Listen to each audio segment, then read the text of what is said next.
This is Premier Water and Sewer Services. We're at 403 Sunnyslope. Picked up the main from the new 6-inch PVC clean out in the yard. Continuing back, there's a T-liner at the main, pulling back into 6-inch clay. See this section through here holds a little bit of water. We did hydro flush downstream, clearing out all the roots and any debris that would be in the line.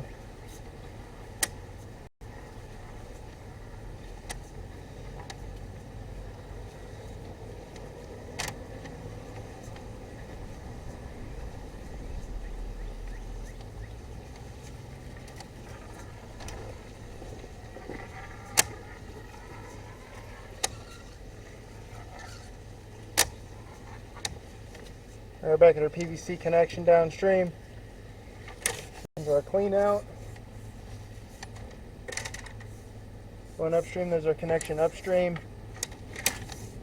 Right there's the start of our liner where we lined over this joint right here that is broken.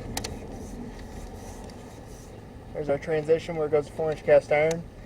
And we have a video of our lining that we did upstream. And that concludes the video.